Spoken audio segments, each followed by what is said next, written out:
आप देख रहे हैं शंखनाद। मैं हूं आपके साथ रविशंकर। शंखनाद की टीम इस वक्त आप पहुंची है बेगूसराय के प्रसिद्ध तीर्थ स्थल सिमरिया धाम में। वैसे तो सिमरिया धाम पूरे मिथिलांचल के लिए बेहद मायने रखता है, बेहद खास तीर्थ स्थल के रूप में जाना जाता है। यहाँ लोग जन्म से लेकर मृत्यु तक का क्रियाकलाप, धार्मिक अनुष्ठान संपन्न करते हैं। आज खास वजह यहाँ आने का ये है कि आज से यानी 29 अक्टूबर से कुंभ मेले की शुरुआत सिमरिया धाम में हो गई है। आज सुबह 10 बजे के बाद बेगूसराय के नौलखा मंदिर से एक भव्य और अद्भुत शोभा यात्रा निकाली गई, जिसमें खास साधु संत शामिल थे। सभी अखाड़े और जितने भी साधु संतों को निमंत्रित किया गया है, देश भर से जो यहाँ आए हैं, उन सब के साथ एक भव्य शोभा यात्रा लगभग 22 किलोमीटर की दूरी तय करते हुए इसी सिमरिया धाम में आकर पहुँची और यहाँ ध्वजारोहण के साथ शुरू हो गया कुंभ मेला। और आज से शुरू होकर ये कुंभ मेला अगले 27 नवंबर तक जारी रहेगा। लगभग 1 महीने तक चलने वाले इस कुंभ मेले में 3 शाही स्नान होंगे और 3 परिक्रमा होंगे। शंखनाद आपको हर तस्वीर पहुंचाता रहेगा। शोभा यात्रा व ध्वजारोहण के साथ ही सिमरिया में कुंभ मेले का शुभारंभ। मिथिलांचल के प्रसिद्ध तीर्थ स्थल बेगूसराय के सिमरिया धाम में कुंभ मेला 2023 का आज भव्य शुभारंभ हुआ। इस अवसर पर बेगूसराय के विशनपुर स्थित नौलखा मंदिर से साधु संतों के नेतृत्व में एक शोभा यात्रा निकाली गई, जो 22 किलोमीटर चलता हुआ सिमरिया धाम पहुंचा और यहां धर्म मंच पर उपस्थित जगत गुरु श्री श्री 1008 वल्लभाचार्य स्वामी एवं चिदात्मन जी महाराज, महंत राजूदास, अयोध्या से आए कई साधु संतों और देश भर के साधु संतों महंतों ने मिलकर ध्वजारोहण कर कुंभ मेले की शुरुआत की। जगत गुरु वल्लभाचार्य ने कहा कि सिमरिया आदिकाल से कुंभ स्थली रही है और मिथिलांचल की बेटी माता सीता के मिलने के बाद ही भगवान श्री राम भी पूर्ण हुए और मर्यादा पुरुषोत्तम कहलाए। अतः इसमें कोई शक नहीं कि सिमरिया आदि कुंभ स्थली है। वहीं स्वामी चिदात्मन जी महाराज ने कहा कि देश भर में कुल 12 कुंभ क्षेत्र हैं, जिसमें से 5वां सिमरिया है। हमारा साधु संतों का प्रयास है कि सभी 12 कुंभ क्षेत्र को पुनर्जागृत कर भारत को पुनर्वैभव तक पहुँचाएँ और भारत की सांस्कृतिक पहचान को पुनः स्थापित करें। इस अवसर पर केंद्रीय मंत्री गिरिराज सिंह, विधायक कुंदन कुमार, विधायक सुरेंद्र मेहता, जदयू विधायक राजकुमार सिंह, विधान पार्षद सर्वेश कुमार, पूर्व विधान पार्षद व कुंभ सेवा समिति के महासचिव रजनीश कुमार, कुंभ सेवा समिति के अध्यक्ष डॉक्टर नलिनी रंजन समेत तमाम जनप्रतिनिधि, विशिष्ट नागरिक, देश भर से आए संत महंत व श्रद्धालु उपस्थित रहे। वहीं आप तस्वीरों में देख सकते हैं प्रशासन ने भी सुरक्षा के पुख्ता इंतजाम कर रखे हैं। टेंट शमियाने साधु संतों के लिए बाहर से मंगाए गए हैं। सेवा समिति के द्वारा ये बताया गया कि सरकार के तरफ से कोई अतिरिक्त सुविधा कुंभ मेले को उपलब्ध नहीं कराई गई है। तीनों भाव नहीं है, न प्राग भाव है, न प्रध्वंसा भाव है और न अन्योन्या भाव है। तीनों प्रकार के अभावों से ये दूर धरती है। अरे भाई, जिस धरती में अभी मथुरादिति मिथिला नरेश प्रकट हुए, जिनके कुल में ब्रह्म का चिंतन करते करते अद्वैती ब्रह्म को देखते देखते सगुण साकार रूप में स्थित होकर के पूर्णतम परब्रह्म परमात्मा रघुनंदन श्री राम को और विदेह राजनंदिनी श्री सीता जी को प्रत्यक्ष प्रकट कर लिया है, वहां कुंभ कहां नहीं है, कुंभ था तो ही तो प्रकट नहीं है। जिस भूमि पर अखाड़ा पहुंच जाता है और अखाड़े की सम्मति हो जाती है, अर्थात संत सम्मति हो जाती है, उसे प्रशासन की सम्मति लेने की आवश्यकता ही नहीं है। इस भूमि को जब महापुरुषों ने, संतों ने स्वीकार कर लिया है, तो निश्चित है ये महाकुंभ यहां पर पूर्व में था, अब भी है और आगे भी है। देखिए, हमारे अयोध्या धाम से हनुमानगढ़ी के तो प्रमुख महाराज जी है ही, संपूर्ण भारतवर्ष अन्य अखाड़े निर्वाणी अखाड़े की राष्ट्रीय अध्यक्ष महंत के रूप में हमारे श्री धर्मदास जी महाराज आप सबके बीच में विराजमान है। महाराज जी पधार गए, मानो संपूर्ण अखाड़ा पहुंच गया। कहते हैं तरंती अनेक तीर्था, जिसके द्वारा अनेक प्राणी अनेक जीव भवसागर से पार हो जाए, से कहते तीर्थ। भगवंतम धारेगी पोषती साधारण, जो भगवान को धारण करे पोषित करे उसका नाम है धाम। तो ये महापुरुष यहां पर विराजमान है सिमरिया धाम की धरती में। बहुत काल पूर्व धाम का अनुभव किसी महापुरुष को हुआ होगा कि तो जब इन महापुरुषों के चरण रज इस धरती पर पड़ गए तो धाम तो प्रत्यक्ष स्वतः ही प्रकट हो गया। भाग्योनेन बहुजन्म समर्पितेन शत संगमम च लभते पुरुषो यथा, अज्ञान हेतु कृतमोह मदान्धता नासम विधाय है तदो लेते मिलेगा। अनंत जन्मों के पुण्य जब एक साथ एकत्रीभूत होते हैं तब कहीं ऐसा सुंदर संयोग समागम हुआ करता है। भावतः भागवत तीर्थी भूता स्वयं प्रभु तीर्थी कुर्वन्ति तीर्थानि स्वान्तस्थित कथा। ये संत महापुरुष जिस स्थल पर पहुंच जाते हैं वह स्थल तीर्थ हो जाता है। का सेवन किया जाए तो तीर्थ फल देते हैं और संतों का महापुरुषों का समागम तत्क्षण फल देने वाला होता है। कालीन फलते तीर्थ सद्य साधु समागम।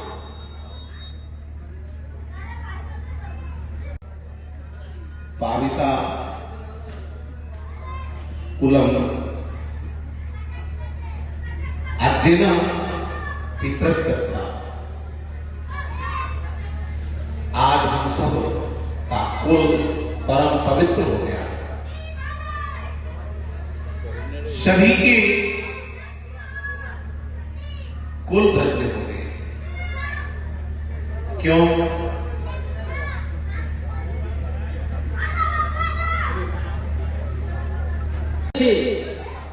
जिस स्थल से वह कुंभ प्रकट हुआ,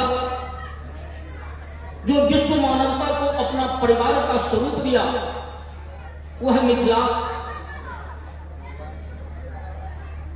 अपने आप में धन्य है, जहां मर्यादा पुरुषोत्तम भगवान श्री राम ही पधारे।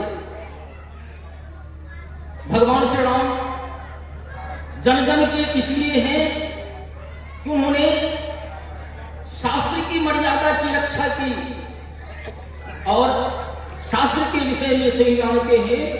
अनेक संशयोच्छेदी परोक्षार्थस्य दर्शकम सर्वस्य लोचनम शास्त्रम नास्ति अन्य। जो वास्तविक तौर पर हमारी दृष्टि की तीसरी दृष्टि है, शास्त्र वेद अनादि है और अनादिकाल से देवता और दानव में संघर्ष चलता आ रहा है।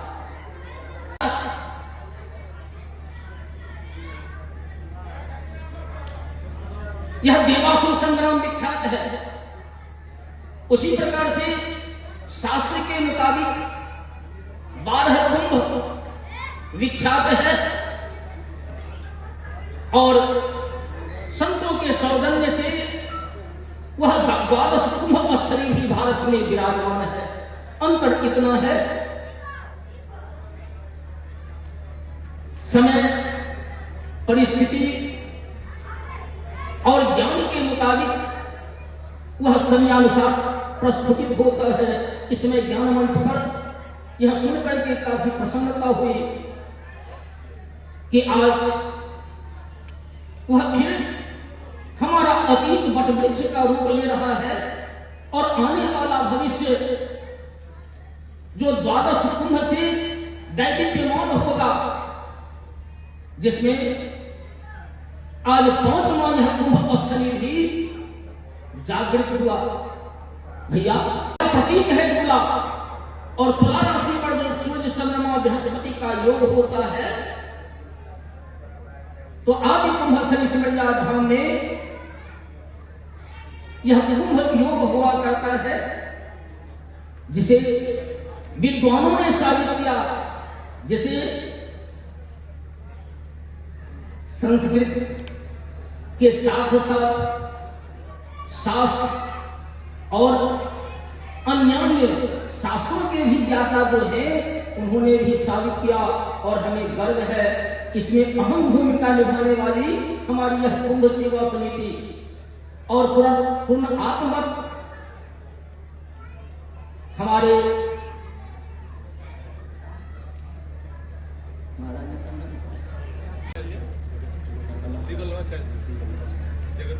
जगतगुरु श्री वल्लभाचार्य जी महाराज आज ज्ञान मंच पर विराजमान हैं। साथ ही साथ हमारे मिथिला के जितने भी महामंडलेश्वर, पीठाधीश्वर, महंत, श्री महंत आदि आदि विराजमान हैं, जिनके सौजन्य से आज हम सब के सब इस प्रकार की स्थिति में अपने भविष्य को देख रहे हैं। यह केवल आदि कुंभ स्थली सिमरिया धाम के भविष्य का द्योतक नहीं, यह मिथिला का भी द्योतक है, यह बिहार का भी द्योतक है और यह भारत का भी द्योतक है। भगवन्ते विश्वाश्रयाये त्वयि भक्ति नम्रा यस्य स्मृत्यागनामोक्त्या तपो यज्ञ क्रियादिषु न्यूनं संपूर्ण कामयान्ते वन्दनां च परमेश्वरी।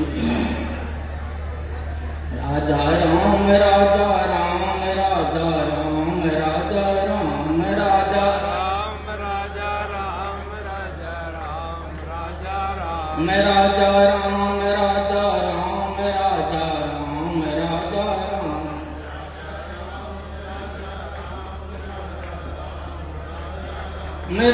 राजा राम राजा राम राजा राम राजा राम राजा।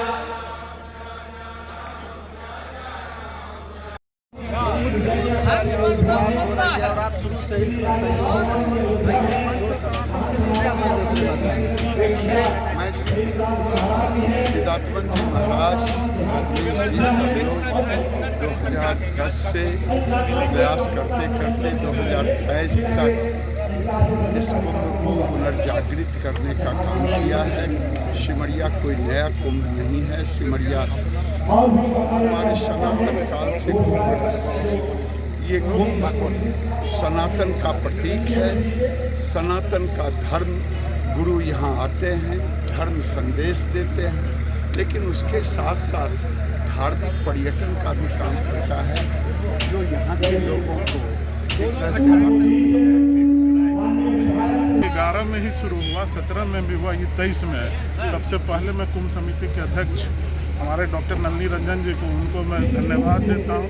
सेक्रेटरी रजनीश जी को धन्यवाद देता हूँ, जो सनातन को एक करने के लिए, संगठित करने के लिए, सनातन को आगे बढ़ाने के लिए कर रहे हैं इस चीज़ को, और ये निरंतर चलता रहेगा। सिमरिया धाम का ये पहचान बनेगा से चलता आ रहा और 2007 में इस कल्पवास मेले को राजकीय मेले का दर्जा भी दिया गया। और आप सब अभी देख रहे हो कि सरकार ने यहाँ पे जो कल्पवासी हैं उनके लिए तो बहुत ही बेहतरीन व्यवस्था की है।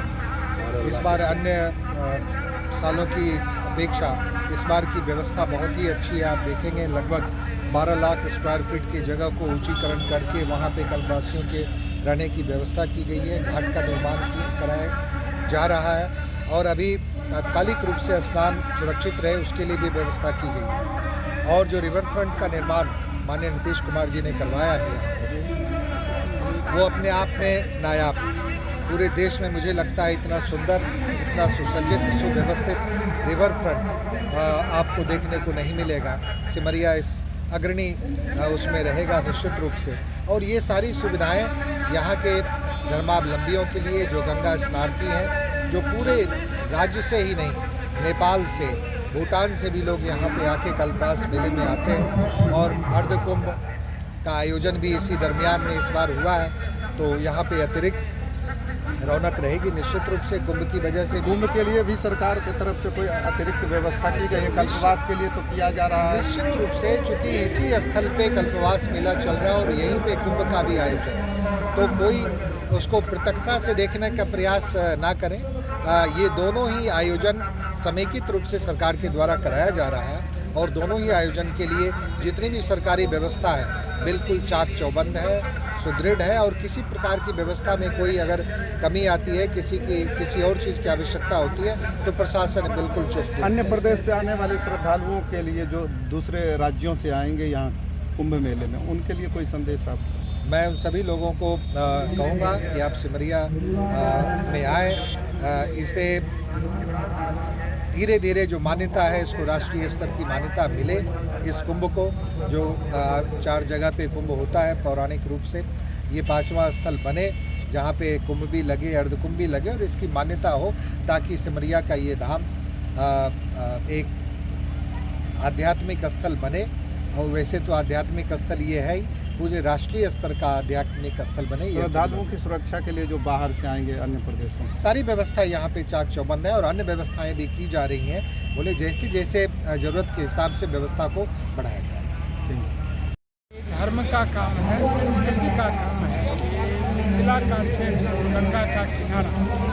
तो कुंभ के लिए साधु संतों ने जो रिसर्च करके, विशेष करके सिद्धार्थनाथ जी महाराज ने जो रिसर्च करके बनाया 2011, 17 और ये 23 का कुंभ चल रहा है और हर्ष का विषय है, प्रसन्नता का विषय है। सब लोग इसी में आए हैं, चाहते हैं कि धर्म का शासन हो। बाहर से सब आने वाले श्रद्धालुओं के लिए क्या आग्रह करेंगे? लोग तो बहुत कष्ट करके माँ गंगा की आराधना में आए हैं, कुंभ के स्नान के लिए आए हैं, तो आए हैं कि सिमरिया ने समृद्ध किया है। उनसे आग्रह है कि कोई गलती हो, कोई कमी रह जाए तो क्षमा करेंगे। बिहार के बाहर से जो श्रद्धालु आएंगे उनके लिए कोई संदेश आपका? वे आए इस मेले में तो आना चाहिए। तो उत्तर वाहिनी गंगा का स्थल है, माँ जानकी का।